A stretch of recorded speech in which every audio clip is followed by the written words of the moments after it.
Pharmaceutical industry में जो core job है ना वो क्या रहता है, डिस्पेंसिंग फॉर्मुलेशन। मतलब हम क्या करते हैं, वेरियस डोसेज फॉर्म के बारे में पढ़ते हैं, वो डिस्पेंसिंग करना सीखते हैं। तो इसमें सबसे अहम जो जॉब अपॉर्चुनिटीज़ है, जो बहुत सारे स्टूडेंट्स भी इसके लिए प्रेफर करते हैं और ढेर सारी यहाँ पे वैकेंसीज भी निकलती है, वो है फार्मा प्रोडक्शन। अब प्रोडक्शन मतलब क्या है, तो रॉ मटेरियल से फिनिश गुड्स तक जो भी ट्रैवलिंग है, मतलब जो भी स्टडी है, जो सारे ऑपरेशन है, वो सारे आते हैं फार्मा प्रोडक्शन में। अब फार्मा प्रोडक्शन के बारे में आज इस वीडियो में हम बात करेंगे। फार्मा प्रोडक्शन एक्चुअली होता क्या है, फार्मा प्रोडक्शन में एक्चुअली वर्किंग रहता क्या है, इसके साथ आपके रोल स्किल्स कौन कौन से जरूरी है, आप कौन कौन से स्टूडेंट्स यहाँ पे जॉब कर सकते, सैलरी कितनी होती है, इनिशियल लेवल पे एक्सपीरियंस हो या फ्रेशर हो, उसके बाद कंपनीज कौन कौन सी हायर करते हैं और इसके चैलेंजेस, ये सारे इंपॉर्टेंट पॉइंट्स हम आज इस वीडियो में डिस्कस करेंगे। नमस्ते दोस्तों, मैं आपका दोस्त अमित, आप सबका मेरे YouTube channel things by Amit में हार्दिक स्वागत।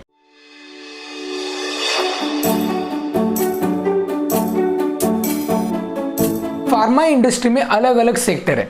सबसे पहला तो होता है R&D सेक्टर, जो क्या करता है, ड्रग इन्वेंट करता है। लेकिन उसमें क्या होता है, क्लिनिकल ट्रायल्स होते हैं, क्लिनिकल वेरियस ट्रायल्स होने के बाद वो रेगुलेटरी एजेंसीज को देना पड़ता है और वहाँ पे अप्रूवल मिलता है आपको ड्रग्स के लिए। तो उसके बाद प्रोडक्शन स्टार्ट होता है। अब प्रोडक्शन तो स्टार्ट होने के बाद उसमें वो क्वालिटी चेक करना, उसको एश्योर करना, ये क्वालिटी एश्योरेंस, क्वालिटी कंट्रोल का काम रहता है। मतलब प्रोडक्शन ये department, research and development, clinical research के बाद प्रोडक्शन डिपार्टमेंट, और उसके बाद एडमिनिस्ट्रेटिव वर्क होता है, and then after sales and marketing department, मतलब फार्मा मार्केटिंग के बाद पास हो जाता है और वो product all over the distribute होता है via distributors and C&F agencies. तो अब हम फार्मा प्रोडक्शन के बारे में सिर्फ बात करेंगे। तो यहाँ पे क्या होता है, यहाँ पे रॉ परचेस होता है रॉ मटेरियल का, उसका वेइंग करना, उस पर प्रोसेसिंग करना, फिर उसकी पैकेजिंग करना और फिर वेयर हाउस में उसको भेजना। ये सारी जो ऑपरेशन है वो फार्मा प्रोडक्शन डिपार्टमेंट करता है। अब फार्मा प्रोडक्शन डिपार्टमेंट में वेरियस सेगमेंट्स है। सॉलिड डोसेज फॉर्म, मतलब डोसेज फॉर्म मतलब जो फॉर्मुलेशन, जो प्रोडक्ट बनाते हैं उसमें फार्मा इंडस्ट्री में डोसेज फॉर्म बोला जाता है। अब डोसेज फॉर्म में पहला आता है solid dosage form. Solid dosage form में टैबलेट, कैप्सूल, पिल्स आते हैं। उसके बाद सेमी सॉलिड्स में ऑइंटमेंट्स, जेल्स, क्रीम्स, इन तरीके के अलग अलग फॉर्मुलेशंस आते हैं। इसके बाद लिक्विड में सस्पेंशन, इमल्शन, सिरप, ये आते हैं। इसके बाद skin and mucous membrane dosage forms, इसमें आते हैं लिनीमेंट्स, इसमें आते हैं लोशन, इसमें आते हैं सपोसिटरीज। इसके बाद नेक्स्ट डिपार्टमेंट पेरेंटल प्रिपरेशन, मतलब इंजेक्टेबल फॉर्मुलेशंस आते हैं। और इसके बाद पैकेजिंग डिपार्टमेंट आता है। ये क्या होता है कि पूरा प्रोडक्शन किया हुआ सारा मटेरियल यहाँ पे पैकिंग होता है, मतलब ऑटोमेटिक फील होता है, ऑटोमेटिक फीलिंग मशीन थ्रू, लेकिन इसके लिए पैकेजिंग डिपार्टमेंट रहता है सारा मॉनिटर करने के लिए। तब अब मैं बताऊंगा कि ये एक्चुअली वर्क कैसे करते हैं। मैं एक एग्जांपल बता रहा हूं, क्योंकि हर एक जो फॉर्मुलेशन है ना, टैबलेट हो गया, कैप्सूल, ये बताने में बहुत टाइम लगेगा। तो इसके लिए मैं एक टैबलेट डिपार्टमेंट, अगर टैबलेट फॉर्मुलेशन कर दिए कोई भी मैन्युफैक्चरिंग कंपनी, तो उसमें एक्चुअली वर्किंग क्या रहता है फ्रॉम द बेसिक बताऊंगा, जो नॉन फार्मा स्टूडेंट्स को भी पता चल सके। तो पहले तो आपको हाइजीन मेंटेन करना पड़ता है एंट्री से पहले। यहाँ पे आपको डी गाउनिंग, ये ड्यूटी, उसके बाद स्नूड, एंड इसके बाद स्टैंडर्ड ऑपरेटिंग प्रोसीजर आपको देखनी है और उसके बाद आप एंट्री करेंगे आपके डिपार्टमेंट में। अब देखिए, डिपार्टमेंट में एंट्री करने के बाद आपका काम क्या रहेगा, एक फ्लो चार्ट के थ्रू मैं आपको बताता हूं।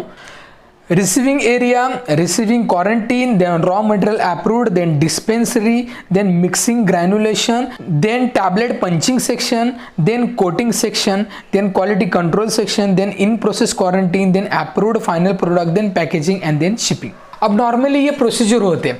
आपको ये मालूम होना चाहिए कि इसमें प्रिंसिपल क्या है, कौन से इथिक्स पे फार्मा प्रोडक्शन चलता है। तो पहले जो रॉ मटेरियल लिया हुआ है उसको अप्रोप्रिएट कंडीशन में सेट करना, क्योंकि हर एक मटेरियल की एनवायरमेंटल कंडीशन, स्टोरेज कंडीशन अलग होती है, तो उसके अकॉर्डिंगली उसको स्टोर करना, उसको मॉनिटर करना। और सबसे अहम ये है कि यहाँ पे जो आपको मॉनिटर करना पड़ता है वो है कंटेमिनेशन। दो प्रोडक्ट, दो अलग अलग कॉम्पोजिशन के मिक्स होके अलग कॉम्बिनेशन या कंटेमिनेशन होने के चांसेस ज्यादा रहते हैं, तो वो मॉनिटर करने का काम रहता है। साथ में जो ऑल इक्विपमेंट्स है, वो इक्विपमेंट्स क्लीन और साथ में रेडी फॉर ऑपरेशन होने चाहिए। कौन से भी इक्विपमेंट काम नहीं कर रहा है तो वो विड्रॉल करना ये काम है, और साथ में रिजल्ट होते हैं वो अनएक्सपेक्टेड कोई रिजल्ट आता है तो वो देखना।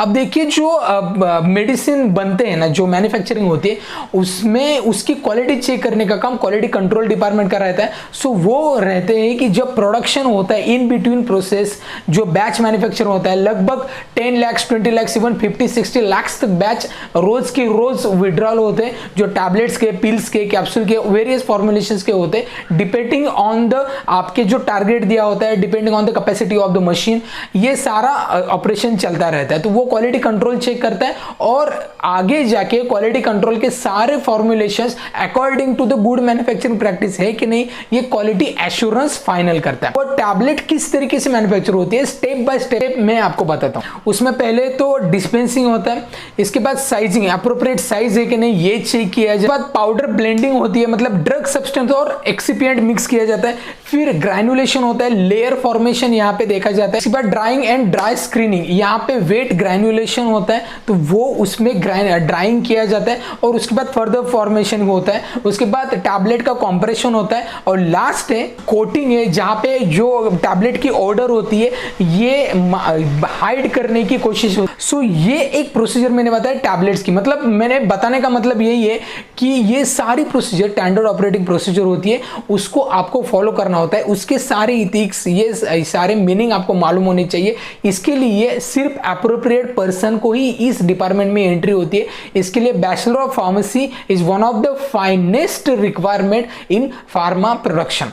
तो अब बात करते हैं कि यहाँ पे जॉब करने के लिए स्किल्स आपके पास कौन से जरूरी है। सबसे पहला स्किल फॉर्मुलेशन के बारे में इन डेप्थ नॉलेज होनी चाहिए, डोसेज फॉर्म के बारे में, इसके अलग अलग टेस्टिंग होता है उसके बारे में सारी नॉलेज होनी चाहिए। इसके बाद मैन पावर स्किल आपके पास होनी चाहिए। आगे जाके आपके साथ बहुत सारे वेरियस डिपार्टमेंट्स के लोग जाते हैं, मतलब डी फार्म के लोग या बीएससी के लोग आपके अंडर काम करते होते हैं। इसके बाद प्रेजेंस ऑफ माइंड होना चाहिए। कई बार बैच जो रिलीज होता है ना, उसमें कोई भी क्वेरी, कोई भी इशू आ गया तो इमीडिएट उस पर एक्शन लेने का काम आपका होता है। इसके लिए क्विक रिस्पॉन्स की एबिलिटी आप में होनी चाहिए, एनालिटिकल स्किल्स होना चाहिए, और सबसे अहम है कि प्रोडक्ट नॉलेज होना चाहिए। जो भी डिपार्टमेंट में उस डिपार्टमेंट का पूरा नॉलेज आपके पास होना चाहिए।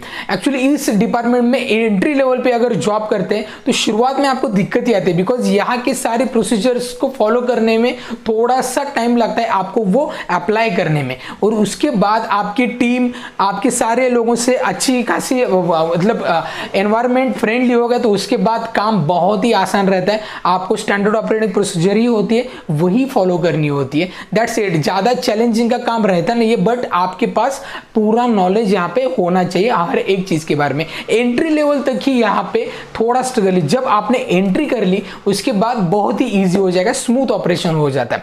तो यहाँ पे मैं आपको बताऊंगा कि कौन से कैंडिडेट लेते। मोस्टली बैचलर ऑफ फार्मेसी के स्टूडेंट्स यहाँ पे लेते हैं, या एम फार्मेसी के भी लेते हैं, जहाँ पे जिन्होंने फार्मास्यूटिक्स में लिया होता है उनका प्रेफरेंस ज़्यादा दिया जाता है। बाकी भी एम फार्म के स्टूडेंट्स भी ले सकते हैं, that is not an issue. But इसके बाद बीएससी और एमएससी के भी स्टूडेंट लेते हैं, बट सारी इंडस्ट्री नहीं लेती, most of the industry B pharmacy के स्टूडेंट्स को ही प्रेफरेंस देती है। तब कौन सी कंपनीज टॉप कंपनीज है? तो टॉप कंपनी में आते हैं सिप्ला, इसके बाद सन, इसके बाद जाइडस कैडिला, इसके बाद आते हैं मैनकाइंड, इसके बाद फाइजर, ग्लैक्सो, इसके बाद सनोफी, ये लुपिन फार्मा, अल्केम लैबोरेटरीज, ये वेरियस कंपनीज है जो टॉप लेवल पे उनकी खुद की इन हाउस मैन्युफैक्चरिंग है। यहाँ पे आप जाएंगे तो आपको स्पेस स्केल भी अच्छा मिलेगा, साथ में बहुत सारी चीज़ें सीखने को मिलेगी, आपकी इंक्रीमेंट भी रहती है। देखिए क्वार्टरली भी रहती है, ईयरली भी रहती है, डिपेंड ऑन आपके कि कैसे स्किल्स आपने डेवलप किए उसके अकॉर्डिंगली इंक्रीमेंट होती है। तो अब मैं बात करूंगा कि आपको सैलरी कितनी मिल सकती है। ऑन एन एवरेज फ्रेशर्स को 13,000 सैलरी मिलती है शुरुआत में, लेकिन आपके पास अगर एक्सपीरियंस है तो आपको 20,000 से स्टार्ट कर सकते हैं। लेकिन मोस्टली कंपनी जो मोस्टली टॉप एमएनसी कंपनी है ना, वो अभी करंट के सिनेरियो में, मैंने वेरियस जॉब रिगार्डिंग मेरे ऑलरेडी वीडियोस होते वहाँ पे भी आपने देखा होगा कि 2, 3 या 4 साल का तो एक्सपीरियंस मांगते ही है। अगर आपको इसमें चैलेंजेस देखनी है तो चैलेंजेस क्या है? तो चैलेंजेस एक्चुअली ज़्यादा नहीं है, ये इसी के लिए जो लोग यहाँ पे ऑफिस जॉब चाहते हैं इसके लिए ये अच्छा है। लेकिन चैलेंजेस में ये शिफ्ट्स में काम होता है। 6 घंटे का शिफ्ट होता है, आपको नाइट शिफ्ट भी करनी पड़ती है। साथ में दूसरा ये कि मैन्युफैक्चरिंग फैसिलिटी सारे जगह पे अवेलेबल नहीं रहती। Mostly Goa, mostly Mumbai, mostly Himachal Pradesh Baddi areas में या हरियाणा में रहते हैं, गुजरात में रहते हैं, तो यहाँ पे मोस्टली मैन्युफैक्चरिंग प्लांट्स रहते हैं, तो वहाँ पे आपको काम करना होगा। नेक्स्ट ये है, ये इनोवेशन काम नहीं रहता। मैंने जैसे बताया कि स्टैंडर्ड ऑपरेटिंग प्रोसीजर है, वही फॉलो करनी है। इवन आप प्रोडक्शन डिपार्टमेंट में हो, पैकेजिंग डिपार्टमेंट में हो, यहाँ पे होल्ड किसका रहता है कोई भी प्लांट्स में, तो वो है क्वालिटी एश्योरेंस डिपार्टमेंट का, क्योंकि रॉ मटेरियल को अप्रूव करने का काम भी उनका है और बैच को शिपमेंट में मतलब विड्रॉ करना, मार्केटिंग के लिए अदर डिपार्टमेंट पुश करना, ये काम क्वालिटी एश्योरेंस डिपार्टमेंट का रहता है। तो इसके लिए आपके पास थोड़ा सा प्रेशर होता है, लेकिन that is not a big pressure like pharma marketing जैसा, ठीक है। और एक चैलेंजिंग ये है कि एक तो शुरुआत में सैलरी कम मिलती है, मतलब 13,000 सैलरी बहुत ही मिनिमम होती है, लेकिन आगे जाके इंक्रीमेंट्स अच्छी होती है। इसके लिए आपको मतलब मैं एक एग्जांपल देता हूँ। हाँ, एक सिप्ला का कोई भी सिप्ला में अगर आप प्रोडक्शन में जाएंगे तो लगभग 10 साल अगर आप काम करेंगे तो शुरुआत में 13,000 है ना, तो लगभग 10 साल में आपकी सैलरी मोर देन 70 to 80,000 हो सकती है। तो इस तरीके से ग्रोथ होती है। आपको यहाँ पे बस टिके रहना है। शुरुआत में थोड़ी दिक्कत आती है आपका वो कल्चर सूट होने में, लेकिन उसके बाद इजीली आप यहाँ पे काम कर सकते हैं। और साथ में यहाँ पे अगर आप जॉब अपॉर्चुनिटी ढूंढ रहे हैं तो एक्चुअली ये बहुत कम बार इंटरनेट पे आपको दिखाई देता है कि अलग अलग साइट जो होते हैं, naukri.com, शाइन, इंडीड, यहाँ पे आप अप्लाई कर सकते हैं। लेकिन आपके जो कलीग्स होते हैं उनके कॉन्टैक्ट्स में रहिए।